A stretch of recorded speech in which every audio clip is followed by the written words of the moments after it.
Hi everyone, Flaming Footy here and welcome back to a new video on the channel. And today guys, we are going to be continuing our 3-game match reviews in today's video. Got 3 games to cover, 3 very big games in the middle of round 8 of the 2022 AFL season. So some big exciting contests here. Learned a lot from these games as we always do in these match reviews. So let's go ahead and go over the games that we're going to be covering. We're going to be going over Sydney vs Gold Coast, GWS VS Geelong, and Essendon VS Hawthorn. Some big games here, some very massive games, big moments. So let's just go ahead. Let's not waste any time. Go ahead and get right into things. We'll be starting off with Sydney vs Gold Coast at the SCG. So Sydney 8-13-61 get defeated by Gold Coast 10-15-75. Gold Coast win by 14 points in the end, and they upset this team, which they've been able to do it in the past against this very team.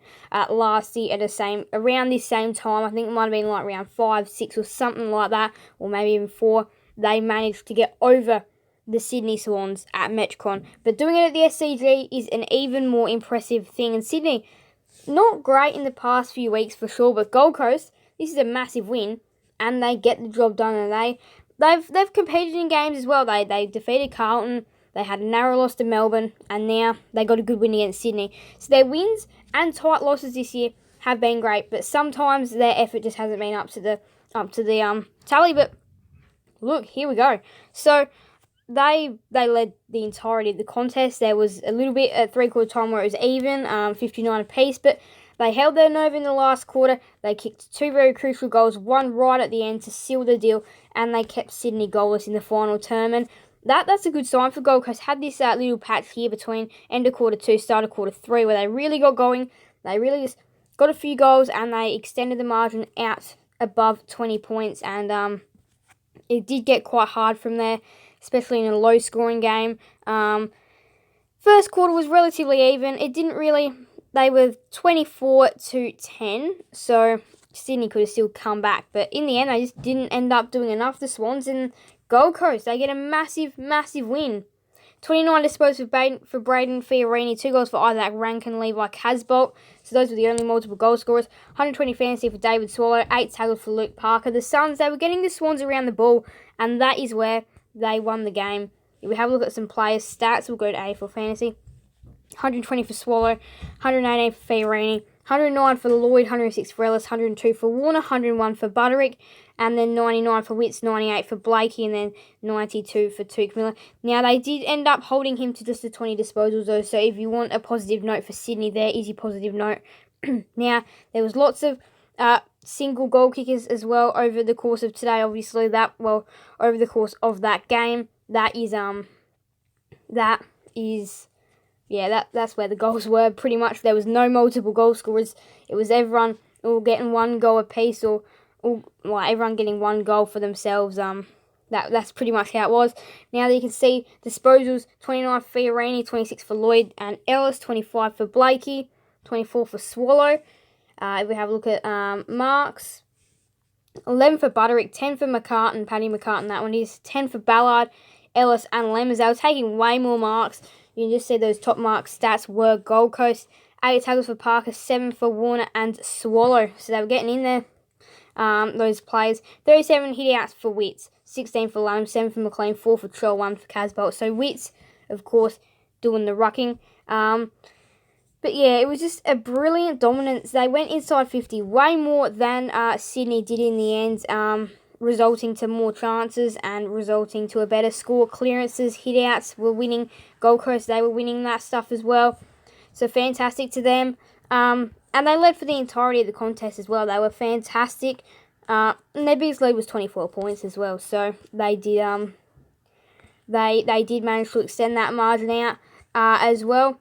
And they get the job done by 14 points in the end, though.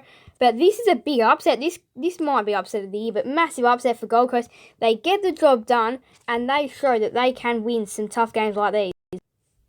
So now we move on to the Saturday twilight game. GWS vs Geelong. GWS 4-11-35 to Geelong 12-16-88. 35 for the Giants after coming off of a good win versus Adelaide. 35 as a scorer, as a full-time scorer, is just not going to cut it. Yes, conditions down there may not be the best, but when the other team scores 88 and you score 35, it's not great. And even after last week against Adelaide, the pressure probably still does come on Leon Cameron after this performance. Obviously, you wanted to follow up another good performance last week versus the Crows with another good performance. They didn't even get close in this one. They were just missing the entirety of the contest. And again, if it's not Hawkins, I guess it was Jeremy Cameron. He kicks 5 goals. Duncan, 33 disposals, 133 fantasy for Blitzards. 9 tackles for Tom Green, though, applying the pressure. But yeah, GWS, just not a great game for them.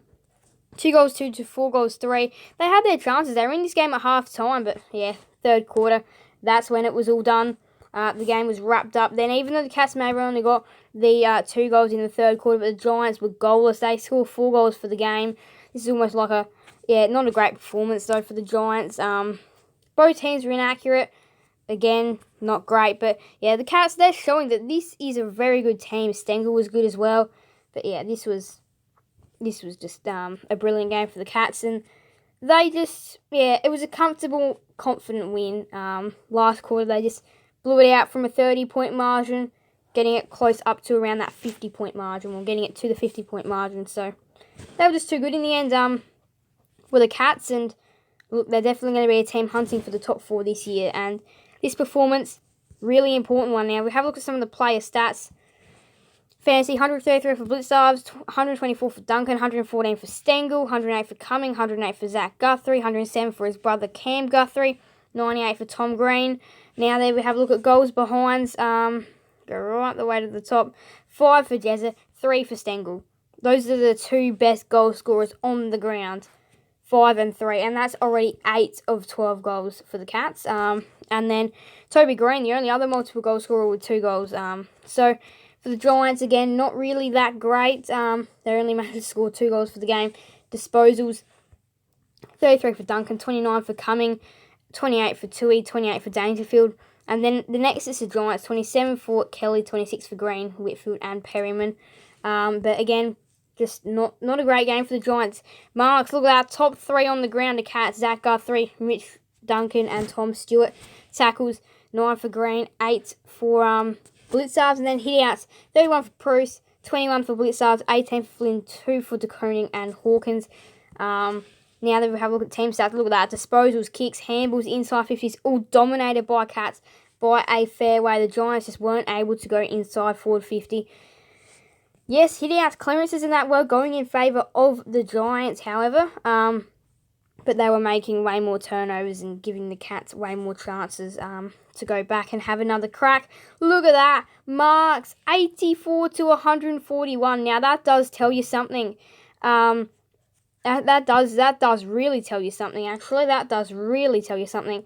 That is a big differential right there. And, of course, the Cats led for the entirety of the contest, and their biggest lead ended up being the final margin of 53 points. Now, Brisbane versus West Coast will be in tomorrow's match review, so make sure to keep an eye out for that one. But, meanwhile, Essendon 16-12, 108 get over the Hawks 11-15, 81 after some last quarter masterclass by the Bombers. You can see it right there. That was the game right there. The Hawks, they brought nothing in the final term. But if we go and have a look in this area here, in the first 3 terms, pretty much, they were very good. Now, the Bombers, they did get off to a great start, and the Hawks were inaccurate. So if they were just a little bit more accurate, they probably could have competed a little bit more in this game. 3-7 at quarter time. It doesn't show greatness. They did end up getting the late goals, however, right there in that staircase to take the lead into quarter time. Second quarter was relatively even. The Hawks just had the better, though, at the end of the quarter, getting an important goal right there, just to really show. And then they built out a lead here in the third quarter, but the Bombers, they managed to get a few late goals just to bring it back just under 20 to about a 15-point margin. Final turn, let's go bang, bang, bang, bang, bang, and seal the deal. And look at that big climb. Hawthorn did nothing in the final term, and it was all down to Peter Wright. 6 goals for the game, 3 in the final term. He was the real game changer. 32 spoils for Darcy Parish, 131 fantasy for Darcy Parish, 7 tackles for Darcy Parish. Darcy Parish, I tell you what, he's amazing. 7 tackles for Jai Caldwell as well. But yeah, Darcy Parish, he put on an absolute show. 111 fantasy for O'Meara, 105 for Heppel, 105 for Newcombe. He was pretty good, Dry Newcombe. He's been good a lot this year. And Nick Martin, 104 fantasy, and then 99 for Wright, 95 for Hobbs. He gets first goal in AFL footy. 6 straight for Peter Wright. So that's showing an insane amount of accuracy. 2 goals, 4 for Gunston. Not great. 2 goals, 2 for Martin. 2 goals, 1 for Lynch. 2 goals for Francis and Kaczynski. Now that we have a look at disposals. 32 for Parish, 28 for Merritt. This is showing that they're back to a good Essendon. They changed up their game plan and they're back to a good Essendon. And yeah, this was a really important win for them.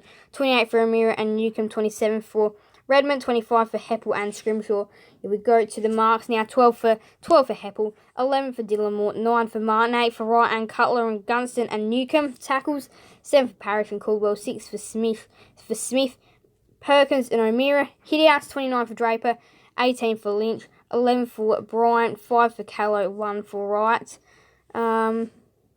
Yes, 1 for Wright. So, there we go. That was a big one. This was a big game for the Bombers. This was showing that they can still compete, they can still fight, and even though the Hawks may be better than them, they can still get the job done in a come-from-behind win as well. It sounds even better when you state it that way. They were winning clearances as well and hit-outs. But yeah, what a game. They were getting more shots on goal as well. But Peter Wright, he is electric.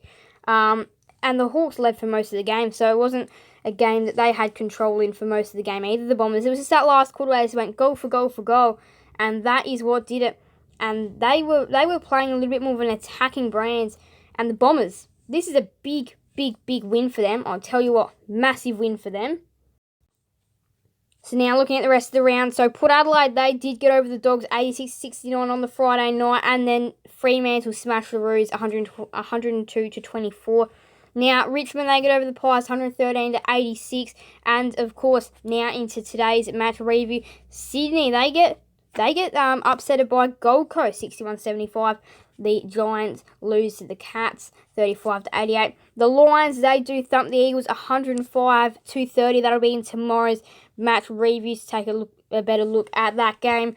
And then, of course, Essendon 108 getting over Hawthorn 81 to come from behind win. And today, big games today, really. Melbourne versus St Kilda. They may be close to each other on the ladder, but I still feel like it's going to be a different story if Melbourne win.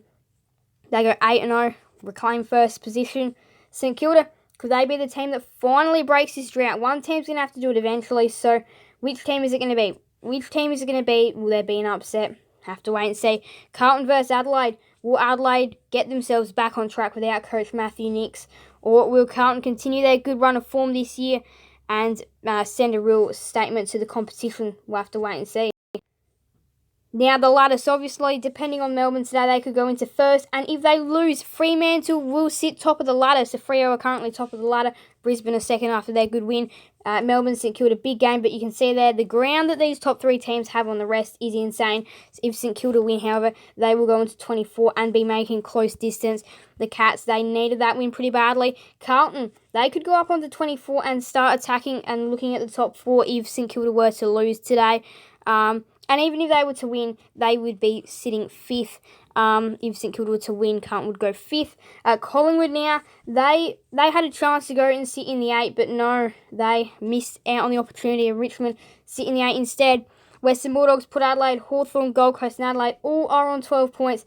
Adelaide's result today will be determining that, and they could go up to 10th if they were to win. GWS on 8 points. Essendon have caught up to them on 8. Essendon, could they start flying up the ladder?